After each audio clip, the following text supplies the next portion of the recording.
Great, yeah, thank you very much for this invitation. I'm honored to be here and to talk to you about the American death problem. So, the continuing increase in life expectancy is one of the greatest achievements that our societies have been experiencing throughout much of recent history. And so this figure here shows life expectancy increases from 1915 to 2019 for the US and for a number of peer countries. And so we see like there has been this increasing, positive increasing trend, but concerning flattening of that trend for the US starting around 1990. So you have this country that is, among the richest countries in the world, leader in innovation, and spends by far the most on the health of its citizens. And yet you see this growing gap, which, as the governor has already pointed out, is particularly dramatic compared to Spain, which not only had a very successful catch-up since the 1950s, but by 2019 leads the whole group in terms of life expectancy.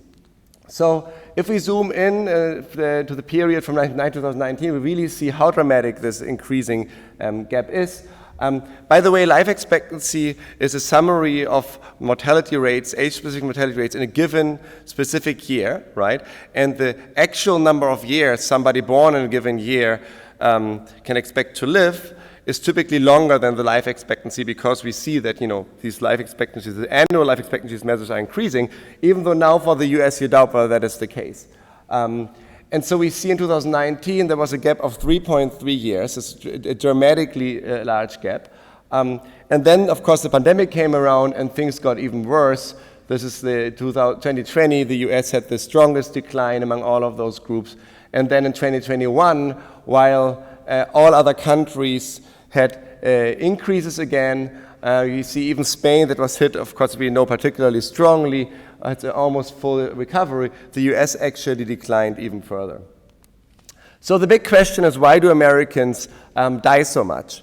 And if we think about, what are the stereotypics of Europeans going to the US, or what are the big issues when we think about American health in America, is there are some potential factors that come to mind immediately.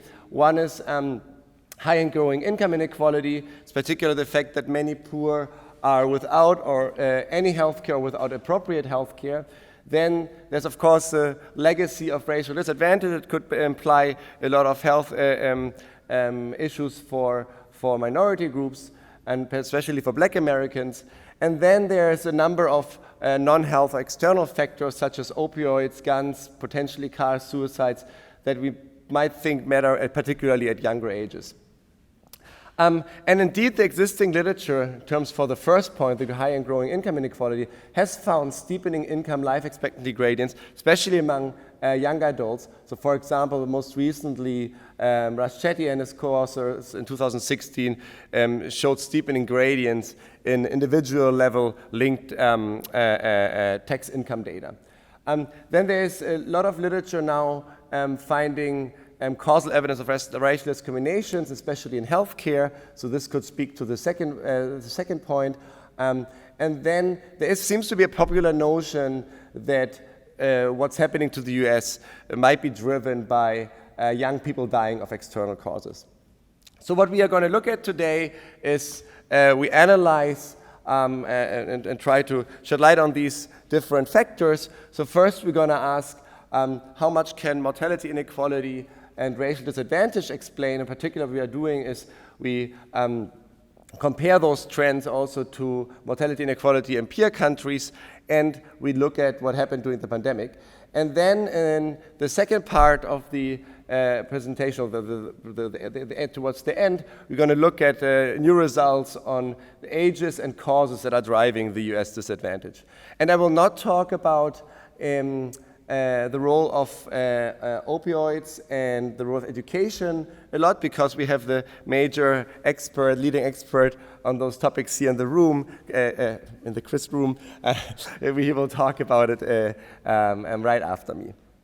And this is also not about causal drivers. With economists, we are often very obsessed about causal drivers, causation.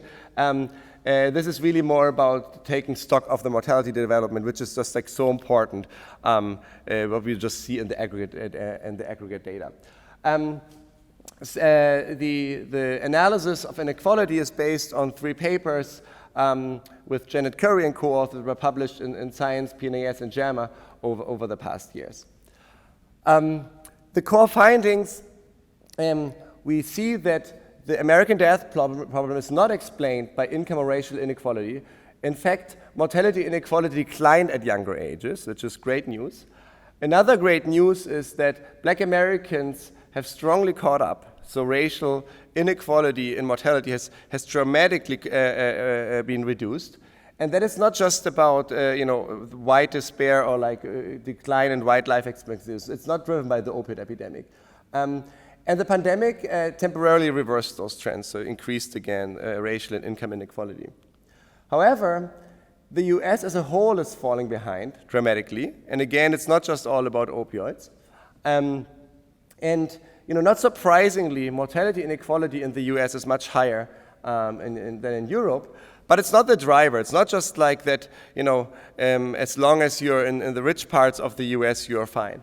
It's really a phenomenon that we see across the whole country, and even in the richest parts of the US, life expectancy is below comparable areas in the European Union. And the US death problem and the recent trends are not about young people, it's about old people mostly, or older people. And finally, external causes do matter, and opioids, for example, overdose deaths, those things do matter. But health-related causes matter more, which is probably also good news because this is stuff that we, overall society want to address with policies, and it could be argued that maybe it might be even more straightforward to address those issues. A quick roadmap, I will briefly talk about data and methods for the inequality analysis, and then talk about present results on US mortality inequality by income from 1990 to 2019. Then we look at it by race and income in comparison to Europe and the development during the pandemic. And then in the last part, I will talk about the ages and the causes driving the US disadvantage. Great. So in terms of the data that we are using for the inequality analysis, for the US, we have the universe of death certificates from 1990 to 2021, which contain county codes, which will be relevant in a moment. For California, we have data up through 2022 with census tracts. So that is it's much smaller areas than counties. Then you need the population base. So there for the US, we use the census and the ACS. And then for Europe, we have deaths and population for 9 European countries from 1990 to 2018. And the challenges when you want to study inequality in mortality are threefold. First, mortality is very rare. It's the one thing that happens to all of us only once. So you need large data sets if you want to analyze it. Then the second issue is that to create a mortality rate, right, you need deaths and the population. And these two typically come from different data sets. And that makes it very difficult, especially if you want to look at different subgroups of the population, where things can very quickly get messy if you have to rely on different populations. And finally, there's no income information on death certificates. So you cannot just in death certificate data alone look at income gradients. What is included typically is location, and that can be linked to area level income of people who are dying. So the approach that we are taking is that we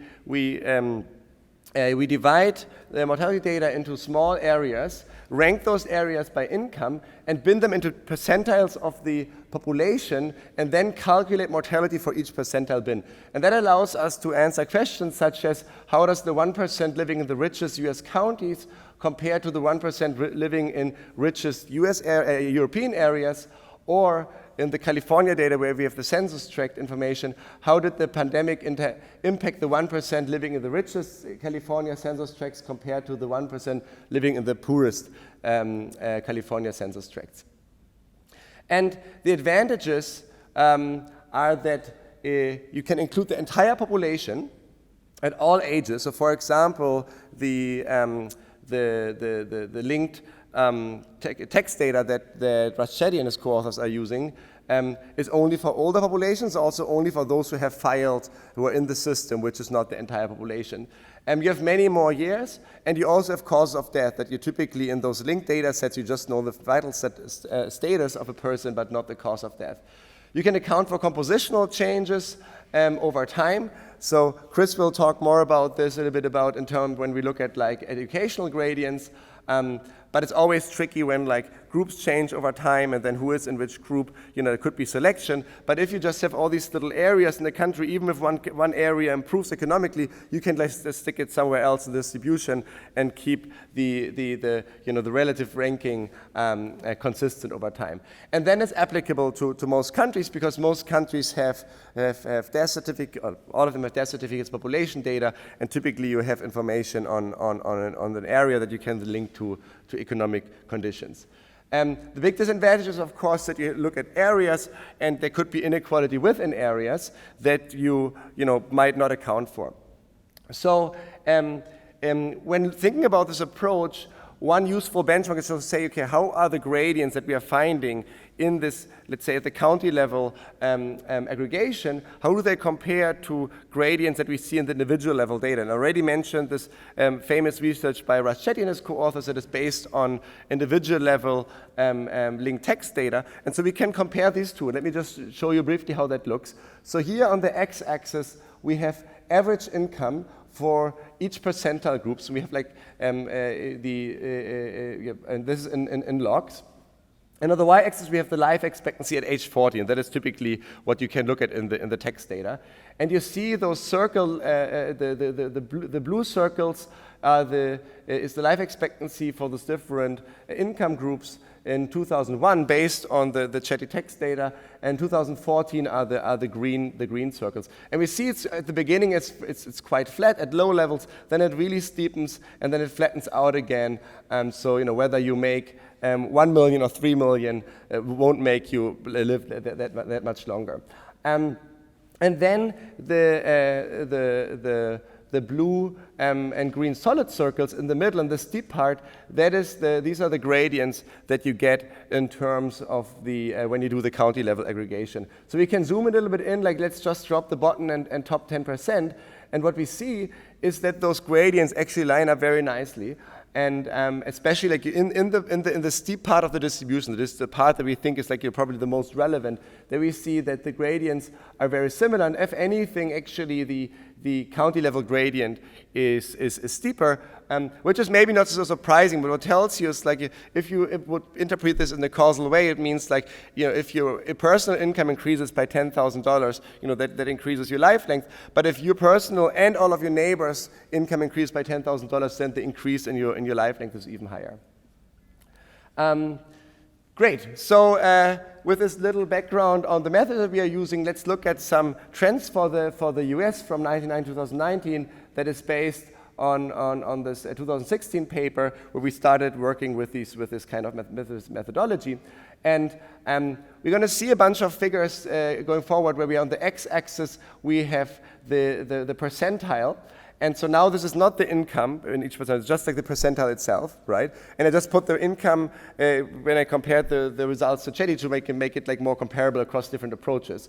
But so here we have the income percentile for each county group, and then we have the gradient, the life expectancy gradient in 1990, in 2010, and 2015, 2019. And what we see here, this is already briefly foreshadowed from the previous figures, a higher income rank is associated with higher life expectancy, but then when we see what happened over time is that generally, all of the US increased the life expectancy, but the increase was stronger among the richest areas at age 40, right? This is like the age 40 bin. And so we see that the gradient has been steepening over time, and it has continued in the last 10 years, since 2010.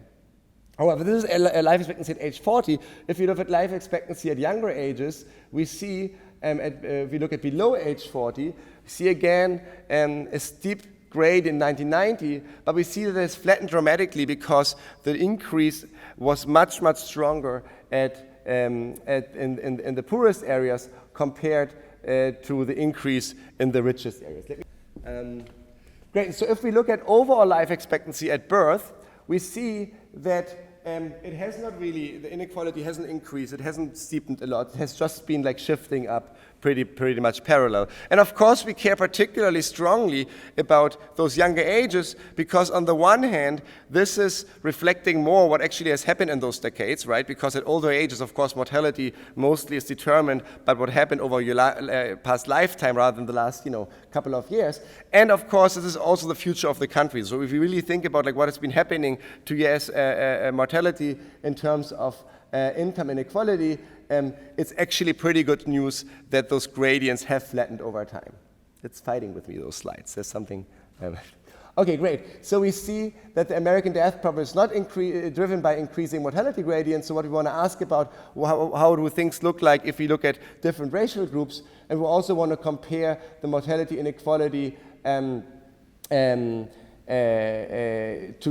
we see in the US across racial groups to those that we observe in Europe. So this is based on a paper, on a large collaboration, which has been one of the most fun collaborations I've ever been part of.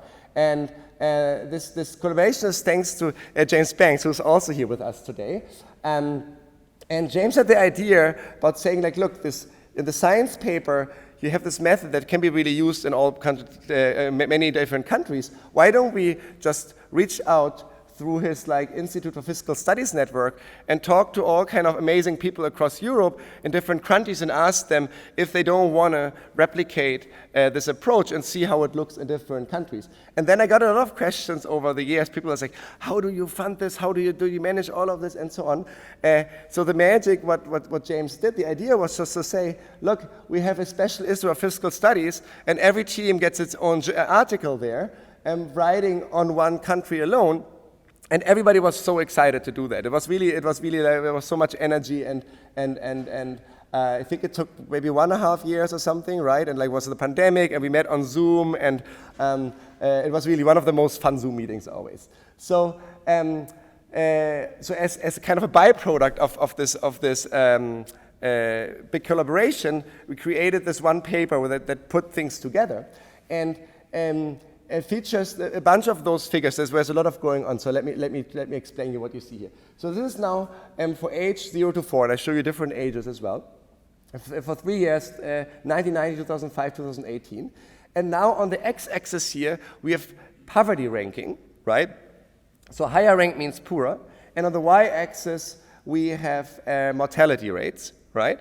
So we see, still increasing gradients, but now it means if you're poorer, you are you have higher mortality. And in general, the development that you want to see flatter, lower and flatter. Like lower and flatter is better. That's the trend that you are looking for. And so in terms of the different groups here, the red dots, this is Black Americans. The blue dots is white Americans, and then the black circles, the black thin lines are different European countries, and the black circles and the big thick black line, that is the European average. And what we are doing there is that for the US, we again rank these populations by county, right? By county poverty rates. And for Europe, we just, in each of those countries, we pick different, we pick kind of areas, municipalities or departments and so on that reflect county size as good as possible and also rank them by economic factors. So what do we see in those figures? So the most dramatic thing that we see is by how much, how dramatically large the gap between Black Americans, and everybody else was in 1990, and then how much this gap declined, right? So we see very strong convergence, good news, even though, of course, a big gap remains in 2018. The second thing we see is that the blue line also comes down, right, and gets also a little bit flatter, right? So there's been also improvement for white Americans, and has been actually inequality has been going down a little bit. Now, the most dramatic finding maybe is that when we compare it to Europe, so what we see in 1990 is that, yes, not surprisingly, the gradient is steeper for US wide, right? There's more inequality in the US than in Europe. And then we also see if you're in the richest areas, right, to the very left, mortality is lower among US wide than among European counterparts, right? At least like, it pays off the inequality in a sense for the richest because they are having higher, lower mortality than those in Europe. But now when we see what happens over time, so the first thing is, even though Europe was already very flat in terms of inequality, it becomes even flatter, right? It's like almost entirely flattened out by 2018, meaning that like the mortality or like the technological advances and medical services really seemed to spread across all the areas. And then what's even more dramatic is that we see that the US overall is falling behind, and in 2018, even in the richest areas, mortality is higher, significantly higher in the US than it is in the European countries. And so it looks similar in 2000 at age 5 to 19. So here we see very flat, completely flat gradient for Europe, but US whites. And we see that even those living in the richest areas in the US have higher mortality than those living in the poorest areas, comparable areas in Europe. We can also show this with the larger set of countries. There's like some data holes in between in some years, so our baseline is looking at just like the 5 countries, but we can do this with 9 countries, and we see very similar pattern. Similar for here to 2020, so for age 20 to 64, this is of course where the opioid epidemic most hit, and here we see that inequality actually increased a little bit. This is age 65, 79. So this is when U.S. Citizens or people in the U.S. have health insurance, and we see that in 1990 gradients were actually on top of each other for the white populations. But then we see the same thing happening at this age group as well. So overall, in terms of life expectancy trends, summarizing this, what we see is when we compare US and black and white Americans, we see this incredible, like very strong convergence, which suggests if we continue those trends, we would close the life expectancy gap entirely by 2035. But then we see that as a whole, the US is falling behind Europe, and this shows the same trends, keeping deaths of despair at the 1990 levels, and we see here that it doesn't make a big difference.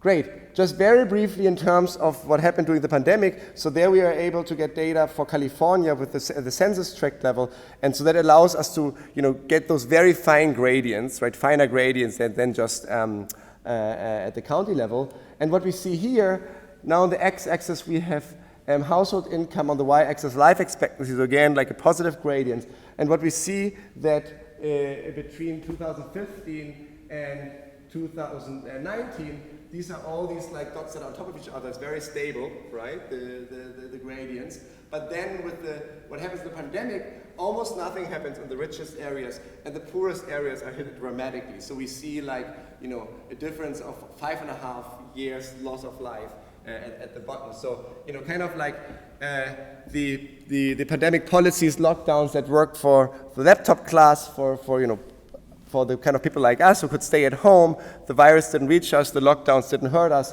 and unfortunately not the same as was true for the poorest people. And also, this is of course where more the minorities and people of color are more represented in the poorer census tracts.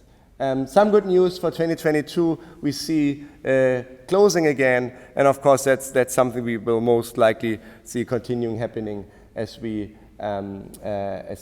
overcome the pandemic, and also, of course, the social crisis that in the US came along. Great. So now as the last part of the presentation, let's quickly ask what are the ages and the causes driving the US development. And so there has been this notion that this is all about young people and external causes. So for example, John Byrne Murdoch has written this Financial Times data piece that a lot of people have seen, and on Twitter, or now X, he wrote, so what's happening when people hear about life expectancy, they often think about older people, broad-based health problems, but the US problem is quite specific and quite different. It's young people dying from external factors. That's not true. So the confusion here is that when people say those statements, they look at log mortality rates, right? So here you have over age, we have the log mortality rates for the US, the red line, and the other countries, the other lines, and we see that the gap is really large between age 20 and 40, right? And this is just this doesn't really tell the right story, because levels are very low at those ages, and so if you look in the relative gap is large, but it doesn't matter so much in terms of life expectancy. So what I will show you at the next figure is, like, I will ask how much life would an American, as an average American, how much life expectancy would they gain if they, in a given age, only for that age, experience European mortality, right? So just in one age, at every given age, how much do you gain if you are not on the red line here, but instead in the group of the European countries? And this is what you see here. So at age 0, you gain a lot, because at age 0, mortality is just very high, and European mortality is lower. Then at young ages, there's really nothing going on between 0 and 10. And then at age 20, yes, it starts to, you see an advantage if or a disadvantage for the US. But it's the same disadvantage at age 80, and it's particularly big, the disadvantage at age from 50 to 75. So it is not just about young people, it's actually much more about older people.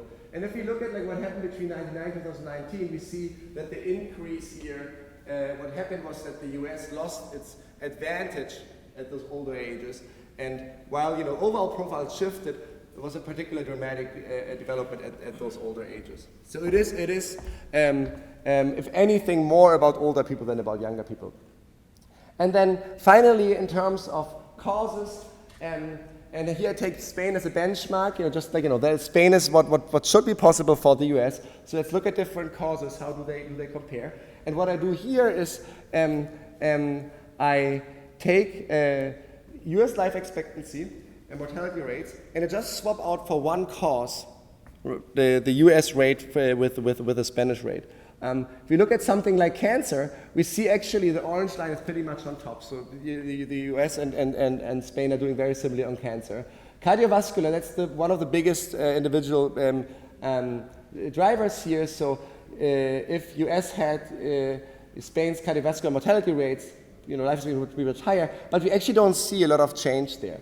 This is external factors: overdose, homicides, suicides, accidents. So this has mattered somewhat, but it's not that the whole gap is driven by that.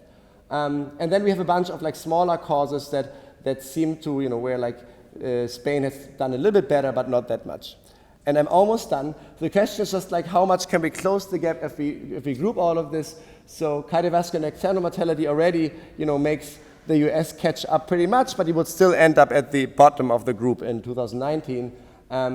If we add all these other things where I said these smaller causes where Spain has done a little bit better to it, we are still a little bit, not fully closed. And then there is this big other group of smaller causes, not even specified in the Spanish mortality data that I could get so far. So if anyone here has good access to Spanish mortality data, please let me know. Might be worth maybe digging more into that to understand, is there any specific thing that happened to explain this gap? Great. So as a takeaway, I called it the American death problem, but I think there's a lot of positive stuff actually to see. So first, U.S. life expectancy has increased over the past decades, just less than in peer countries. Mortality inequality in terms of racial and of economic income inequality has declined strongly, especially among the new generations. And the differences to peer countries are largely driven by health-related causes, which policy can likely address. So I think overall maybe it is not the American death problem as much as an American death opportunity or life opportunity, and we should really try to get US back into the group of its peer countries where I think it belongs in terms of life expectancy. Thank you. I mean,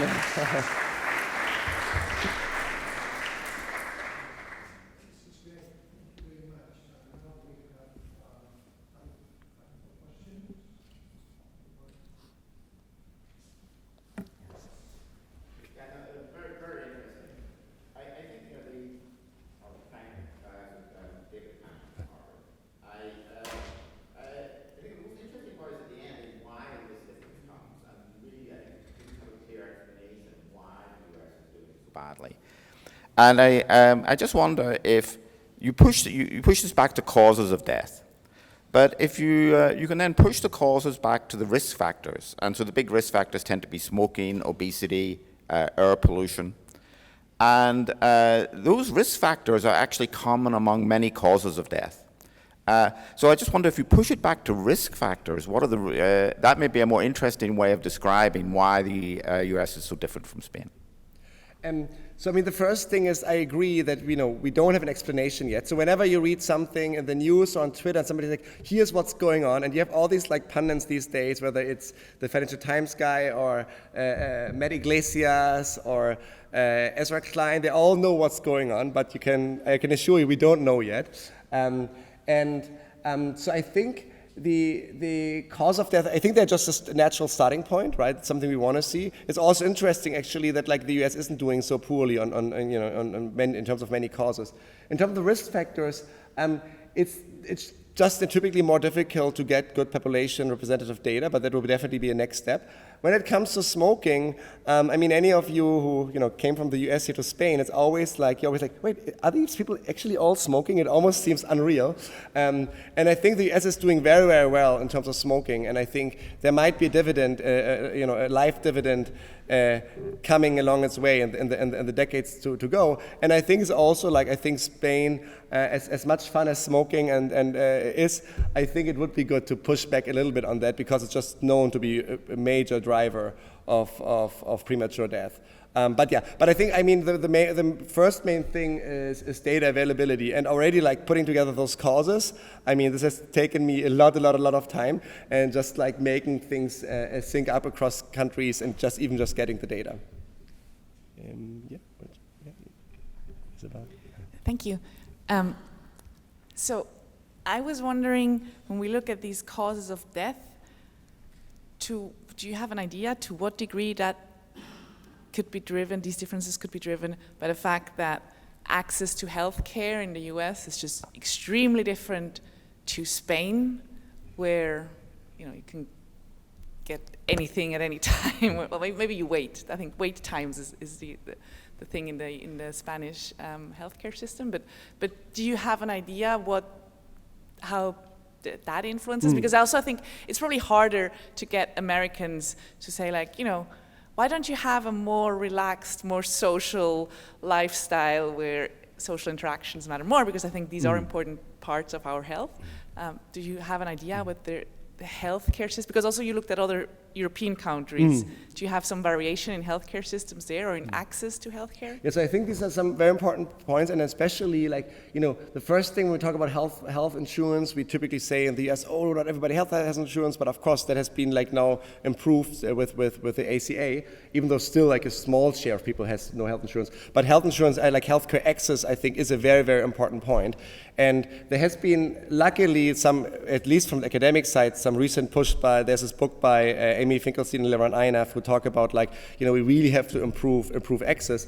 And Amy actually wrote me a couple of days ago with a Financial Times article and said might we all be wrong. It all seems to be about young people and those external causes. And then I sent her those figures. She's like, oh, thank God, it's not the case. So I think there is hope in a sense that really, that there are some structural, just like health insurance and healthcare access factors that are not so much about risk factors, but really more like, hey, how do we treat people who have an issue? And maybe also how do we get a little bit more preventative care out. And the last thing, I think, another risk factor that I've been thinking a lot about, especially since moving to the US, is I think the lifestyle, work style, and how much people work, how little holidays. People don't take holidays in the US, never. It's my constant fight with my American wife is that we have to take holidays, and for her holidays is 4 days maybe, and in Europe that doesn't even count, right?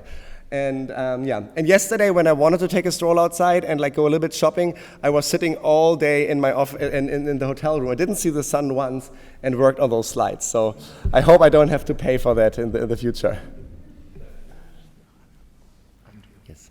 Andrew Scott from London Business School. Thank you, great paper. And really persuasive as well.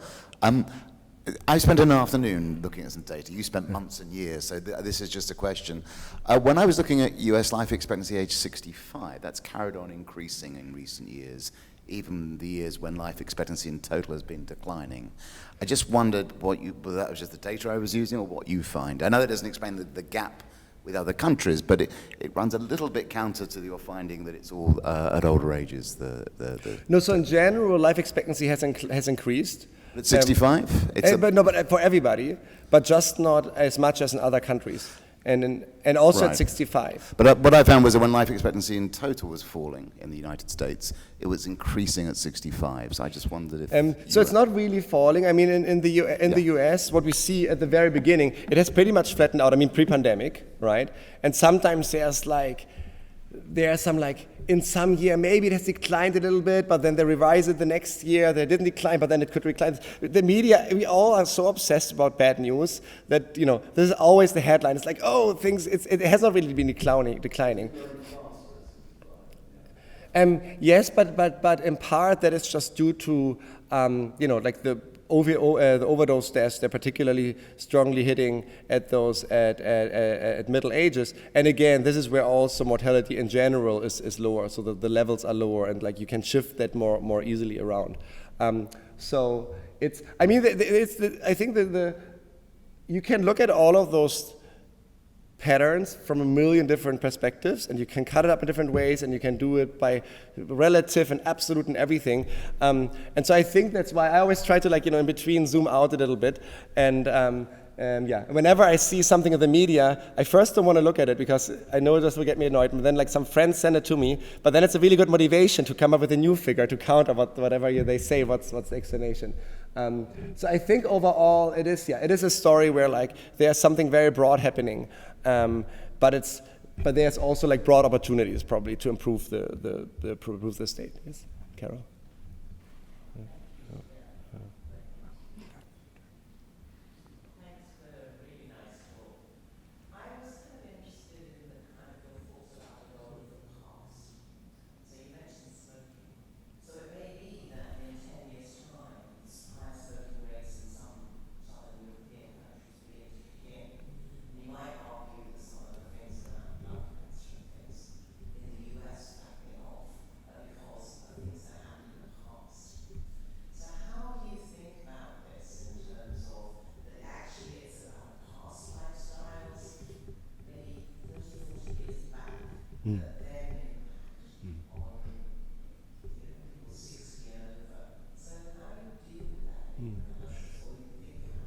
So I think in general it's an extremely important point. It's something where we, like, a lot of the discussion, we get it wrong in a sense that we like say life expectancy or mortality, something happens in this year, and it's really something about something in the past, right? And then you have also like complicated like cohort developments, and for example the smoking. I mean, some of the increases in the inequality at older ages, in my work with Janet, what we have shown is it can potentially be linked to the fact that smoking rates declined first among richer populations, then among poorer ones, right? And if that matters, then like 50 years later, as those people enter old age and start dying of lung cancer, you will see that that there's a stronger improvement among the richer people, and we might see the rest happening later on. And so I think in general, it could well be that we just have a temporary dip, and then in terms of life expectancy growth, and we might actually, there might already be the potential for improvements, especially for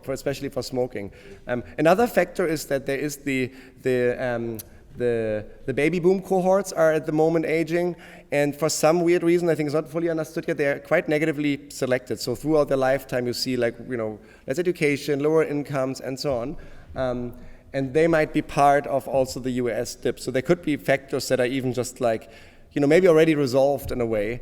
But at the same time, some of those other factors we know are, we could improve on top of that. But I think the lack in terms of like how health is determined by past, by really long lags, I think that is just a major difficulty. And it's another thing I think why I find looking at younger ages particularly interesting in terms of like if you can look at health, for example, like health at birth, infant mortality, birth weight, and so on. I think that is very, very interesting because there you have a really more like a contemporaneous look of what's going on.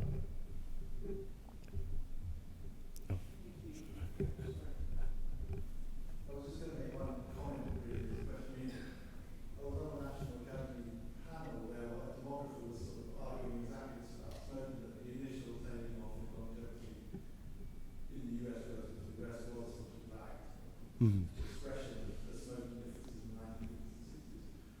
But then, of course, you know, America's ahead of the pack on obesity as well, and what's obesity is the next smoking. So I think that you're right, it's difficult, but that begins to point to thinking partly about risk factors, but also partly actually about morbidity as well. Yeah. Where, you know, you can really see the sort of force of these diseases that are living away much, much before people die. Yeah. Yeah. And of course the quality of life, right? Olympia has some research on that where like, that's another question where like, think what you find is that like in Spain, especially among women and old age, they live long, but they have severe like mobility issues and mental health, poorer mental health. So that's another. But again, I think a lot of that is then a data question. And you know, we have worked on this together, like unifying those things. It's tricky, but I think getting good data and unifying it on the mobility, that would be really, really fascinating.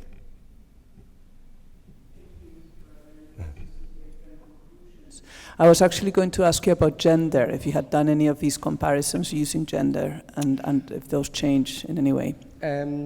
So I think Chris, I think you will talk more about gender differences. And in general, I mean, this whole research is always a fight about like, you know, keeping the number of figures, you know, low or like as low as possible that you're showing and the results. And so I haven't zoomed in so much on gender. But that is something you can do always very easily with available data. So that's good news. But I mean, maybe let's see what Chris has to tell us also about some gender differences. I guess we have to probably move on, right? Or Yeah. Thank you. Perfect. Thank you very much. Thank you.